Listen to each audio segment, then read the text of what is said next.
Dear listeners, a new day and a new story to discuss. Today, I'm going to tell you a story that interests me. Listen and write down what you think about this situation. I'm interested in your opinions. Here I am, in a cold, unwelcoming courtroom, with the echo of my heartbeat louder than the murmured conversations around me.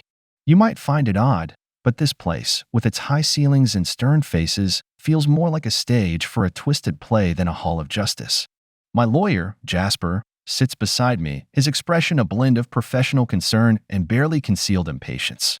He leans in, whispering, "Remember, keep calm, no matter what is said." Easy for him to say, isn't it? He's not the one with a life hanging in the balance. I didn't start this, I confess to you now, as I did to him. But I sure as hell ended it. There's a vengeful satisfaction in admitting that.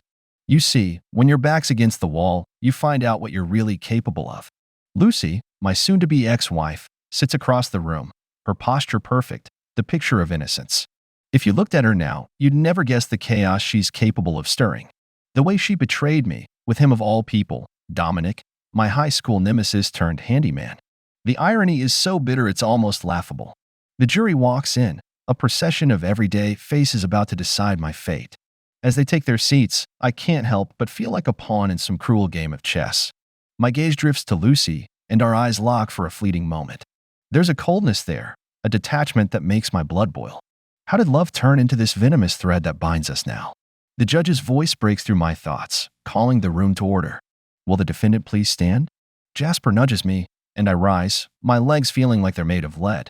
As you are aware, you stand accused of aggravated assault, the judge begins, and I tune out the rest. I've heard it all before. What the court doesn't know, what Lucy pretends not to remember, is the provocation, the calculated insults, and threats that pushed me over the edge. I never wanted any of this. I find myself whispering under my breath. But who am I kidding? When I caught them together, something inside me snapped. It wasn't just about Lucy's betrayal. It was every shove, every taunt, every humiliating nickname Dominic ever threw at me, all coming back in a rush. As the evidence is presented, the audio recording from that day fills the courtroom. My heart races as I hear my own voice, colder and more controlled than I remember, confronting them. Then Dominic's taunt, "What are you going to do about it? Shy Pete." As if we were still on the schoolyard. That was the last straw. The fight was swift, my actions fueled by years of pin-up rage. The recording ends, and the room is silent. Jasper's hand is on my shoulder, grounding me. I realize then that no matter what the jury decides, I've already lost so much.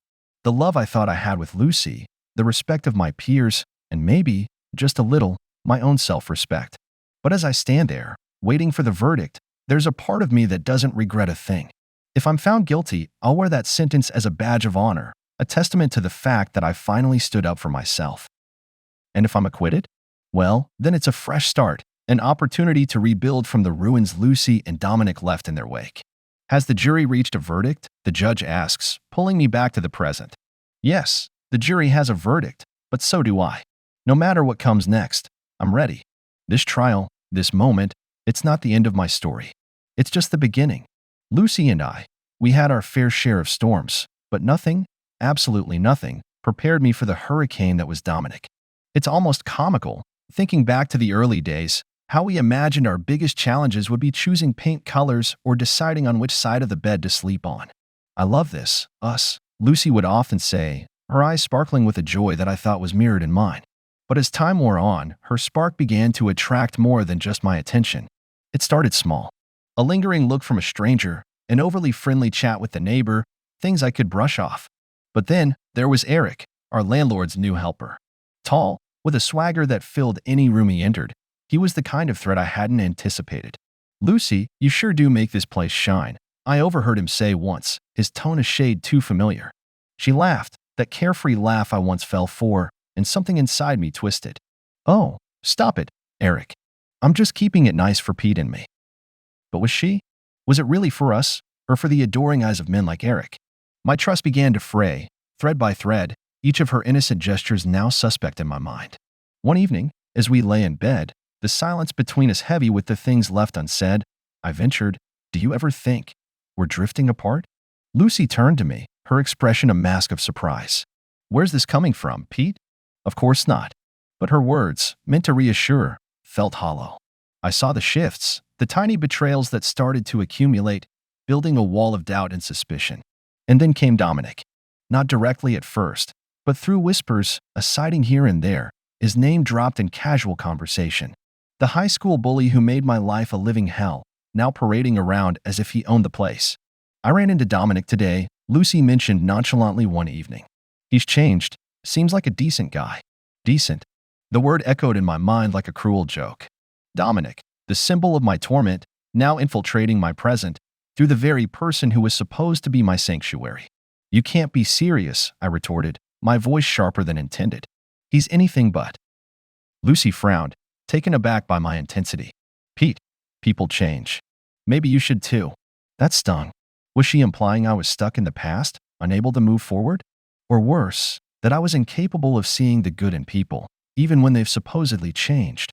The discord between us grew, a chasm filled with unsaid words and unresolved feelings.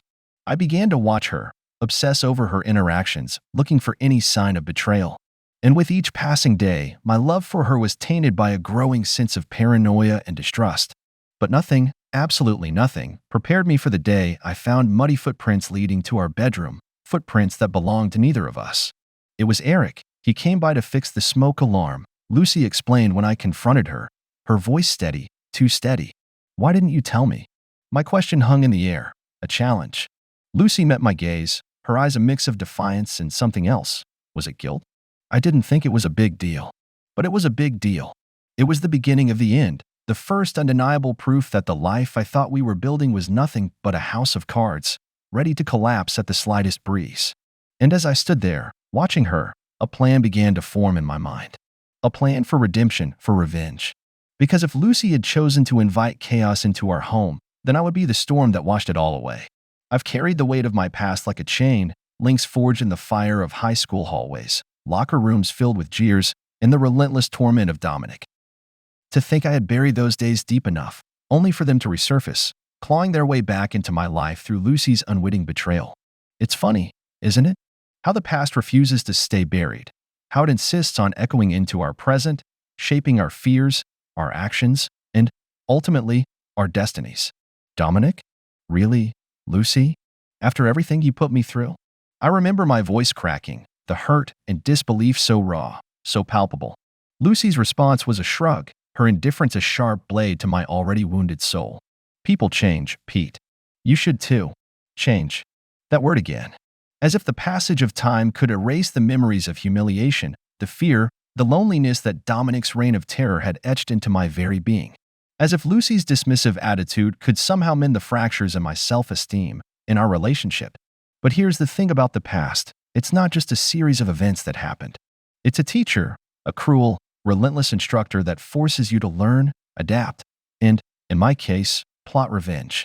Not just against Dominic, but against every perceived slight, every injustice that life had thrown my way. You don't get it, do you, Lucy?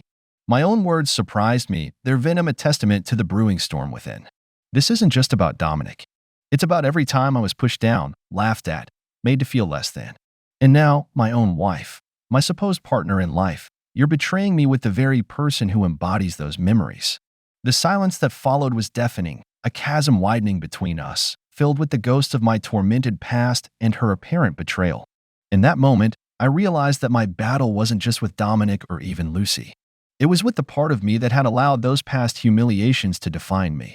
I began to see the patterns, the way my fear and insecurity had painted my perception of the world, of my relationship with Lucy.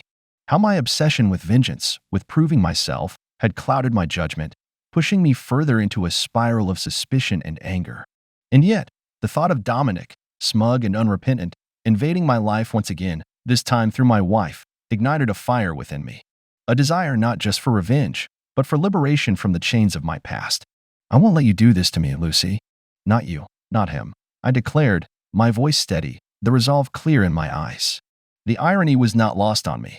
In seeking revenge against the shadows of my past, I was potentially destroying my future.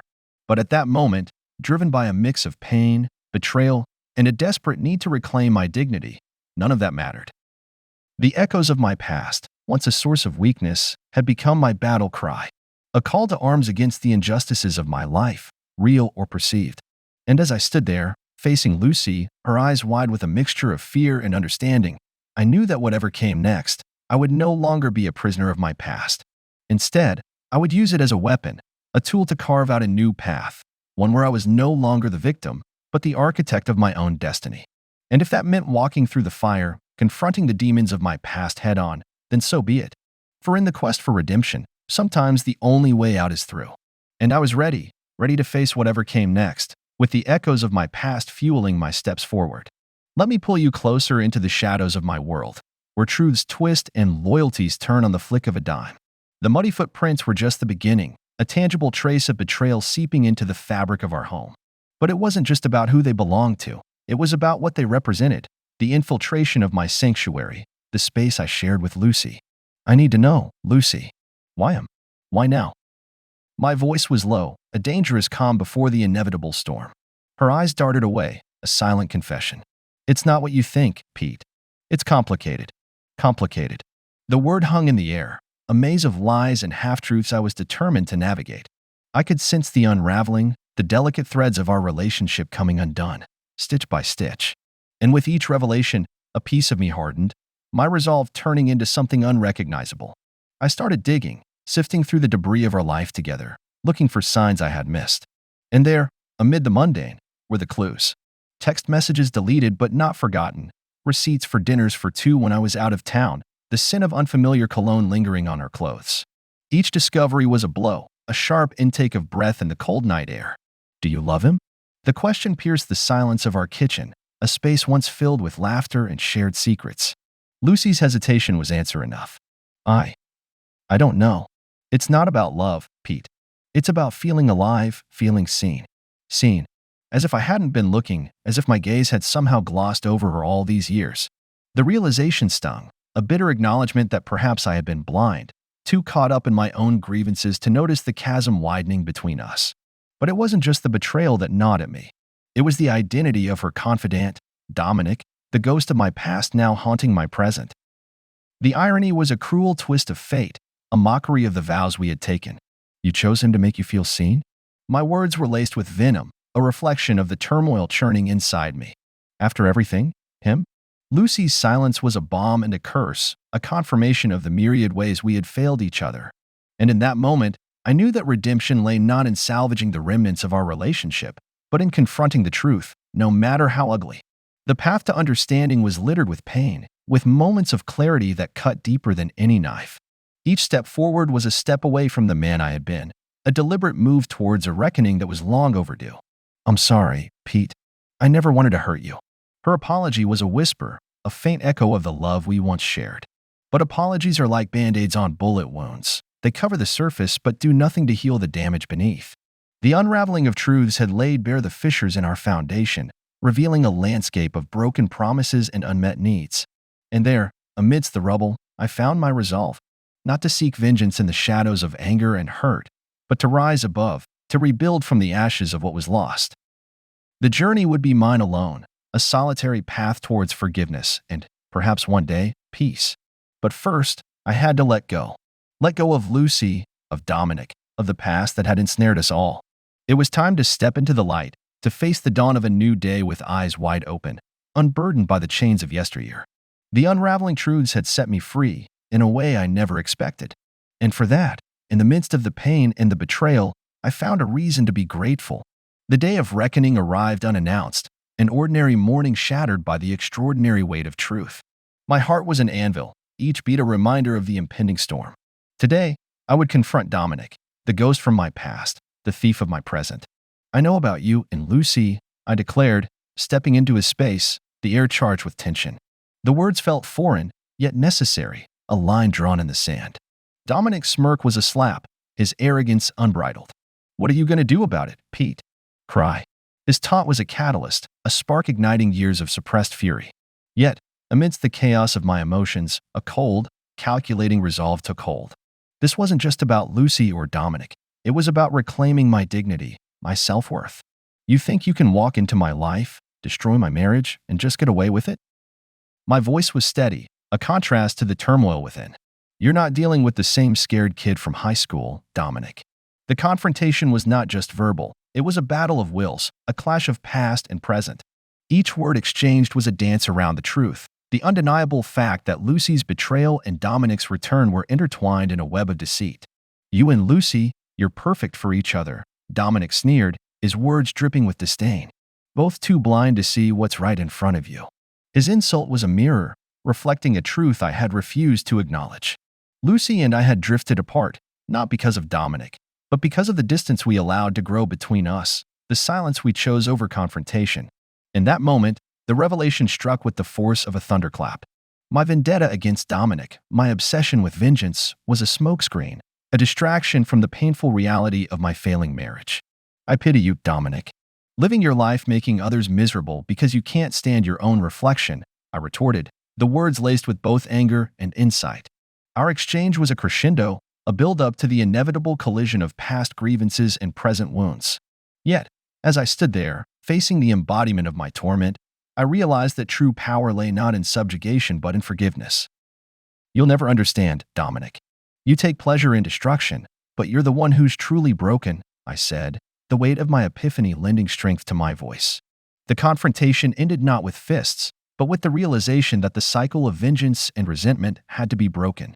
Dominic, once the architect of my misery, was now nothing more than a sad, pitiful man, a prisoner of his own making. Walking away, I felt the chains of the past loosen, the burden of hatred and revenge dissipating into the ether. It was a revelation, a moment of clarity amidst the chaos of betrayal and heartbreak. Lucy and I were beyond salvaging, our paths diverging irreparably. But in the ruins of our relationship, in the aftermath of confrontation and revelation, I found a semblance of peace. A peace born not of submission, but of the understanding that some battles are won not by fighting, but by letting go. And so, I stepped into the unknown, the echoes of the past receding into the background, a chapter closed in the book of my life. The road ahead was uncertain, but for the first time in a long while, I felt unburdened, free to forge a new destiny, unshackled by the ghosts of yesteryear. In the aftermath of everything, the silence of my now empty home is a stark contrast to the cacophony of emotions that once filled it. It's strange how the end of something can bring a peace you never knew you were seeking, a quiet that settles deep within your bones. I sit here, amidst the debris of a life I once knew, reflecting on the journey that led me to this solitude. The confrontation with Lucy and Dominic, it was more than just a clash of past and present. It was a reckoning of who I was and who I've become.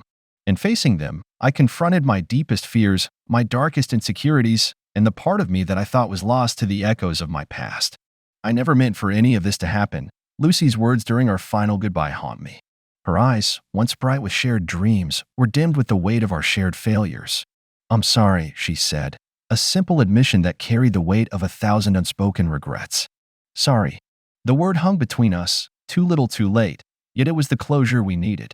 Our story was one of love, yes, but also of neglect, of two people drifting apart on the currents of unsaid words and unmet needs. In seeking to fill the voids within ourselves, we lost each other. And Dominic, the man who once embodied my torment, became the catalyst for my transformation. Our confrontation, though violent, was a release, a purging of years of suppressed anger and resentment. "You've changed," he gasped, disbelief coloring his tone as he lay defeated. Changed. Yes, I had. Not into someone unrecognizable, but into the person I was always meant to be. Strong, not because of the physical dominance I asserted over Dominic, but because I had finally faced my past, my fears, and my failings head-on. The fallout was inevitable. The legal entanglements, the whispers of judgment from those who only saw the surface of our turmoil, the loss of the life I had built with Lucy. But within that chaos, there was clarity, an understanding that sometimes the hardest decisions lead to the most profound growth. In the silence of reflection, I've come to see the beauty in the ruins. The end of my marriage, the confrontation with my past, it wasn't just an ending. It was a beginning, a chance to rebuild on my terms, to forge a path forward not defined by the shadows of what was, but illuminated by the possibilities of what could be. I've learned that forgiveness, both of others and of oneself, is not a sign of weakness, but of strength. It's a journey, not a destination, a continuous process of giving grace to the imperfections that make us human. As I stand at the precipice of this new chapter, I realize that vengeance, though sweet, is fleeting. Redemption, on the other hand, is enduring. It's found not in the retribution we seek, but in the lessons we learn, the person we become in the aftermath of our trials. So, to you, dear reader, who walks with me through this narrative of love, betrayal, and redemption, I leave you with this. Our scars, both physical and emotional, are not markers of our failures, but badges of our resilience. In the end, it's not the battles we face that define us, but how we choose to heal from them. The future is unwritten, a canvas on which I now hold the pen. And as I turn the page, leaving behind the echoes of my past, I do so with a heart lighter, a spirit stronger, and a resolve to live not in the shadow of what was, but in the light of what will be.